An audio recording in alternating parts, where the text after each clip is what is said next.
Bismillahirrahmanirrahim. Assalamualaikum warahmatullahi wabarakatuh. Ma'asyiral muslimin, Abu Lahab merupakan paman dari Rasulullah SAW. Pada saat Rasulullah diangkat menjadi nabi, beliau masih memiliki 4 paman yang pada saat itu masih hidup. 2 di antaranya kemudian beriman kepada risalah Islam. Mereka adalah Hamzah dan Abbas radhiyallahu anhuma. Kemudian ada seorang pamannya yang selalu menolong dan menjaga Rasulullah SAW. Ia adalah Abu Thalib. Ia tidak menentang dakwah Islam, namun ia juga tidak menerima agama Islam yang dibawa oleh Nabi SAW. Sementara paman Nabi yang keempat adalah Abdul Uzza atau yang lebih dikenal dengan nama Abu Lahab. Abu Lahab selalu menentang dan memusuhi Rasulullah SAW. Bahkan ia menjadi tokoh orang-orang musyrik yang memerangi dakwah Islam. Abu Lahab memiliki nasab yang mulia. Ia seorang Quraisy, paman dari manusia terbaik dan Rasul yang paling utama Muhammad SAW. Abu Lahab memiliki kedudukan di tengah kaumnya, memiliki paras yang rupawan. Ia juga orang yang cerdas dan pandai. Namun, semua itu tidak ada artinya tanpa keimanan. Allah Azza wa Jalla menghinakan dia dengan mencatatnya sebagai seorang yang celaka. Allah berfirman di dalam surat Al-Masad atau Al-Lahab yang akan senantiasa dibaca oleh orang-orang beriman hingga hari kiamat. Binasalah kedua tangan Abu Lahab dan sesungguhnya dia akan binasa. Tidaklah berfaedah kepadanya harta bendanya dan apa yang ia usahakan. Kelak dia akan masuk ke dalam api yang bergejolak, dan begitu pula istrinya, pembawa kayu bakar, yang di lehernya ada tali dari sabut. Di dalam surat tersebut, Allah Subhanahu wa Ta'ala menyebut Abdul Uzza dengan nama kunyahnya atau nama panggilannya, yaitu Abu Lahab. Lahab artinya api. Ia mendapat nama kunyah atau nama panggilan tersebut karena ketika ia marah, rona wajahnya berubah menjadi merah seperti api. Maka dari itu, orang-orang memanggilnya Abu Lahab. Para ulama juga menyebutkan beberapa alasan mengapa Al-Quran juga menyebutnya dengan nama kunyah tersebut. Yang pertama, karena Al-Quran tidak menyebutkan nama dengan unsur penghambaan kepada selain Allah. Namanya adalah Abdul Uzza yang berarti hambanya Uzza, sementara Uzza adalah berhala kaum musyrik Mekah. Yang kedua, orang-orang lebih mengenalnya dengan nama kunyah atau nama panggilannya dibanding dengan nama aslinya. Dan yang ketiga, Imam Al-Qurtubi rahimahullah menyatakan di dalam tafsirnya bahwa nama asli itu lebih mulia dari nama panggilan atau kunyah. Oleh karena itu, Allah menyebut para nabinya dengan nama-nama mereka sebagai pemuliaan, serta menyebut Abu Lahab dengan nama kunyahnya seperti halnya menyebut nama Fir'aun. Karena nama kunyah atau nama panggilan kedudukannya di bawah nama asli. Abu Lahab memiliki 3 orang anak laki-laki. Mereka adalah Utbah, Mut'ib, dan Utaibah. Utbah dan Mut'ib memeluk agama Islam pada saat Fatu Mekah atau penaklukan kota Mekah, sedangkan Utaibah tetap di dalam kekufurannya. Di antara kebiasaan bangsa Arab adalah menikahkan anak-anak mereka dalam lingkar keluarga dekat. Sebelum menjadi Rasul, Nabi Muhammad SAW menikahkan anaknya Ummu Kulsum dengan Utaibah dan Ruqayyah dengan Utbah. Ketika surat Al-Masad turun, Abu Lahab berkata kepada kedua putranya, "Kepalaku dari kepala kalian haram sebelum kalian menceraikan anak-anak perempuan Muhammad." Abu Lahab mengancam kedua putranya, ia tidak akan bertemu dan berbicara kepada mereka sebelum mereka menceraikan putri Rasulullah SAW.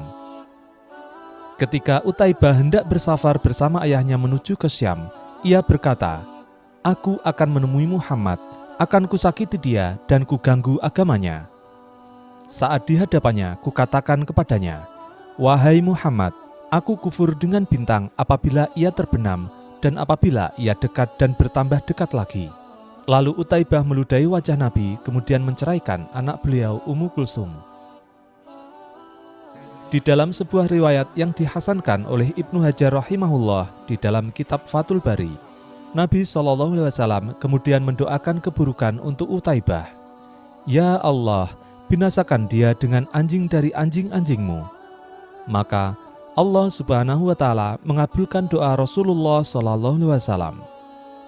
Ketika Utaibah melakukan sebuah perjalanan berdagang menuju kota Syam, tiba-tiba datanglah seekor hewan buas mendekati Utaibah. Dengan ganasnya, singa buas itu kemudian menerkam tubuh Utaibah hingga tewas mengenaskan. Istri Abu Lahab bernama Ummu Jamil Aura. Namun, namanya tak seindah karakter aslinya. Ia diabadikan di dalam surat Al-Masad sebagai wanita pembawa kayu bakar.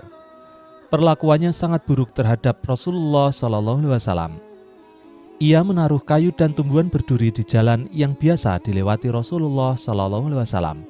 Sungguh, ia tak kalah buruk dengan Abu Lahab suaminya. Ummu Jamil adalah wanita yang suka mengadu domba dan menyulut api permusuhan di tengah masyarakat.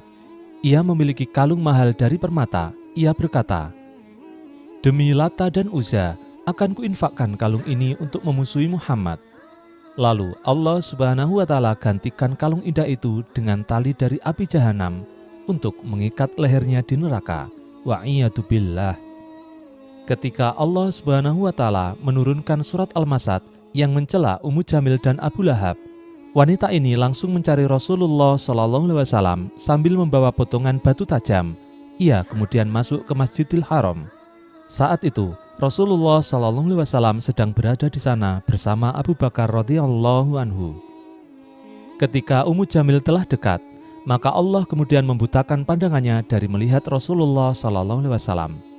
Ia hanya melihat Abu Bakar, namun ia tidak melihat Nabi yang berada di sampingnya. Ummu Jamil kemudian berkata, "Wahai Abu Bakar, aku mendengar temanmu itu mengejekku dan suamiku. Demi Allah, kalau aku menjumpainya, akan aku pukul wajahnya dengan batu ini." Selanjutnya, ia juga mengganti nama Muhammad yang artinya terpuji dengan Muzammam yang berarti tercela. Kemudian ia pun pergi.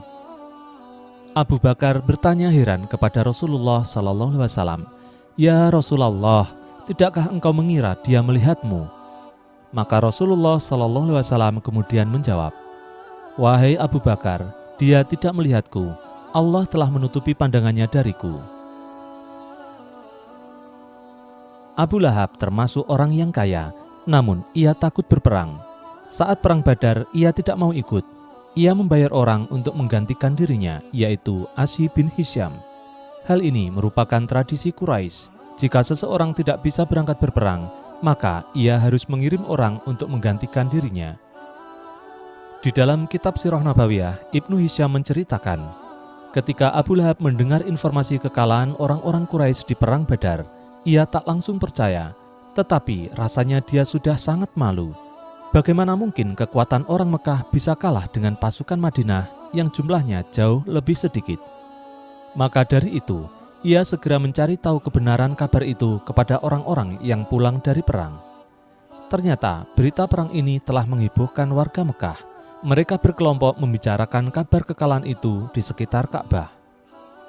Abu Lahab kemudian keluar menuju Masjidil Haram.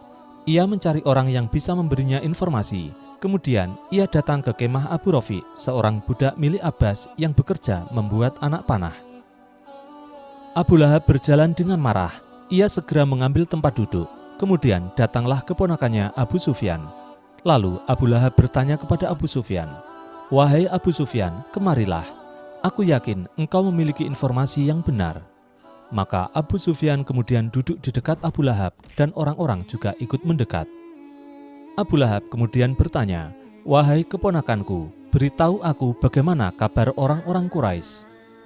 Maka Abu Sufyan menjawab, "Demi Allah, kita bertemu dengan mereka. Mereka membunuh dan menawan semau mereka. Demi Allah, aku tidak mencela orang-orang Quraisy. Kita bertemu dengan orang-orang putih di atas kuda belang di antara langit dan bumi. Demi Allah, tidak ada yang sanggup menghadapi mereka."